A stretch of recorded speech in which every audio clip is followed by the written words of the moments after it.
ating kasaysayan, alaala ng nakalipas, pamana sa atin ng ating mga ninuno, at makapagtuturo rin kung sino tayo. Kung gayon, bakit marami sa mga ito nababaon na lamang sa limot?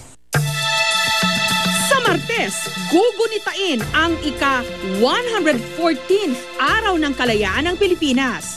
Napapanahon tuloy tanungin, napapahalagahan pa ba natin ang mga tanda at iniwang yaman ng ating lahi? Sa panulukan ng Padre Burgos Avenue sa Maynila, nakatindig ang mga monumento ng ilang mga dinadakila nating Pilipino na pamilyar sa atin. Sa hindi naman kalayuan, matatagpuan ang monumentong ito. Pero, kilala ba sila ng kasalukuyang henerasyon? Parang si Magellan. Si Villalobos. Yan po ay tinatawag yan si Legazpi.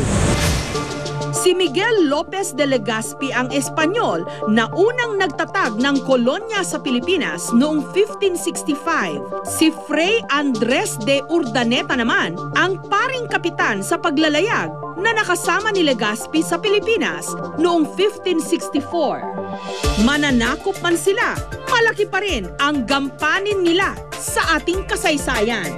Kaya noong 1912, itinayo ang kanilang monumento na mula pa sa Espanya, gawa sa bronze o tanso. Sa ilalim ng kanilang mga ribulto, ang imahe ng dalagang Pilipina na nakaturo ang daliri sa dalawang Espanyol. Kumakatawan sa pagsailalim sa atin ng kanilang kapangyarihan. Ang maganda at enggrande nitong disenyo, kapareho rin daw ng mga monumentong matatagpuan sa Europa. Talagang mahal kasi isang estatwa dito abutin ng mahigit 1 milyon. Kung ganito pa gawa pa sa bronze, gawa pa sa ibang bansa, talagang mahal yan.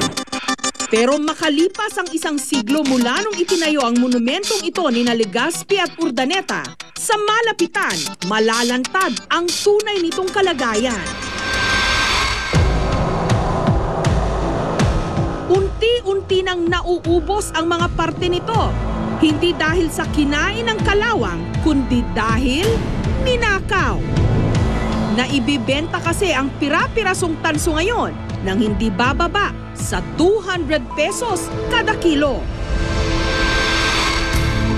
Ang unti-unting pagkawasak ng historical landmark na ito, tumawag ng pansin sa estudyanteng si Paulo. I'm angry and sad. Our ancestors did their best para magkaroon tayo ng history. Tapos wala. Sinisira na lang natin. Sa litratong ito na kuha ni Paulo noong Oktubre ng nakaraang taon, makikitang may nakadikit pang bronze plate sa ibaba ng kaliwang kamay ng babaeng rebulto. Nakatatak ang June 24, 1621, petsa ng pagkakatatag ng Maynila. Pero nung binalikan ito ni Paulo nito lamang Abril, wala na ang bronze plate. Parang there's a tablet missing here. Nakalagay sa tablet, June 24, tapos it's in Roman form. Nawala siya.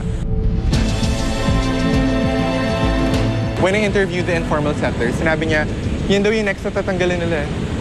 So, ayun, buti lang may guard na there.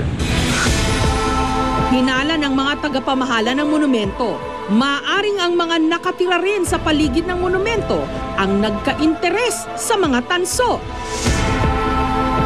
Dati walang gardo dito. May nawawala rin siguro. Nagtanong-tanong kami sa mga junk shop na malapit sa lugar kung may naaalala ba silang nagbenta sa kanila ng tansong maaring parte ng monumento. Wala pa. Wala pang nagbebenta dito yung mga plate, gaya ng mga nasa monumento. Wala pa. Kasi bawal yun eh. Kasi kahit na meron, hindi namin binibili. Kasi bawal yun. Sa government yun. Kaya bago pa mahuli ang lahat, nilagyan na ng seguridad ang mga rebulto.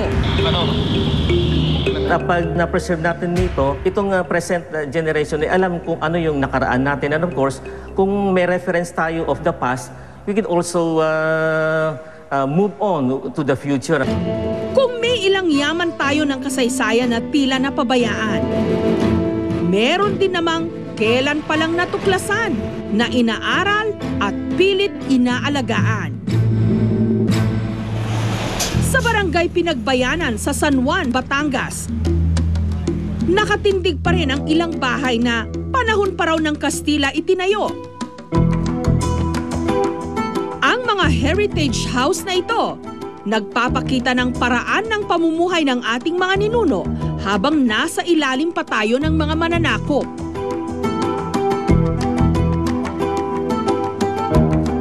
May ilang istruktura pa rin daw rito sa Pinagbayanan na nagpapakita ng mariwasang pamumuhay noon ng ilang Pilipino. Yun nga lang, ang mga bahay na ito tila nabaon na rin sa limot. 4 na taon na raw ang nakalilipas nung simulang hukayin ng mga tiga-Archaeological Studies Program ng University of the Philippines ang mga bahay na batong ito na nabaon na sa lupa. Pawang mga haligi at ilang parte na lang ng sahig ang makikita. Pinaniniwala ang mga bahagi ito ng 2 magkahiwalay na Spanish stone houses na itinayo noong kalagitnaang bahagi ng 1800s. Nagamit pa raw ang mga bahay na ito bago sumiklab ang World War II. Ang barangay Pinagbayanan daw kasi ang sentro noon ng San Juan. Typical, nung panahon ng Kastila, isang pamilyang Pilipino na kung saan ay mga gamit nila ay karamihan mga earthenwares. So yun po ang nakuha at nakita. Posible rin daw na ninakaw ang mga mamahaling gamit dahil sa mga basag na porselanang natagpuan doon ng mga tiga-UP. Pero nung balikan namin ang mga hinukay na bahay, tinubuan na ito ng mga damo at malalagong halaman. Napagkasunduan daw kasi ng UP at ng National Historical Commission na muling ibalik sa dating itsura ang lugar matapos ang kanilang pag-aaral. Ang ilang residente naman doon, ginawa pa itong patuyuan ng kanilang mga damit. Hindi na lalayo sa mga bahay na bato. Matatagpuan naman ang guho o ruin ng simbahan ni San Juan de Bolboc na mahigit 150 years na ang tanda. Talaga hong malalaki ang mga haligi ng mga panahong iyon, mga ginamit nilang struktura. So typical ito na arkitektura ng panahon ng Kastila. Pinaniniwala ang nailibing din ang simbahang ito dahil sa mga pagbaha. Ito na yung series ng pagbaha na ito'y natabunan ng lupa. So hindi pa ito talaga, malalim pa ito. Lampas tao pa talaga ang actual flooring ng ating simbahan. Gawa rin halos sa adobe ang buong simbahan at ilang haligi na lang ang nakatayo. Ang lupaing ito, pag-aari na ngayon ng pamilya ni Delen. Nabili lang daw nila ito ng mura. Pero kung tutuusin, ang kadikit nitong kasaysayan, priceless o walang katumbas na halaga. Parang may preserve na nga ng husay at meron namang dumating din mga taga rito sa San Juan na mga hihilig na naman din at saka talagang mayroon silang malasakit sa simbahan. Ang sabi niya sa akin ay pagtulong-tulungan natin na ating maipaayos uli itong lumang simbahan. Sa isang bayang madaling makalimot, hindi nakagugulat na ang tingin ng iba sa atin sa kasaysayan, mga alaala at bakas na lang ng ating kahapon. Baka nga lang nakakalimutan natin, araw-araw, gumagawa tayo ng panibagong kasaysayan. Paano natin maitatama ang ating kasalukuyan kung hindi naman natin alam kung paano pahalagahan ang ating nakaraan?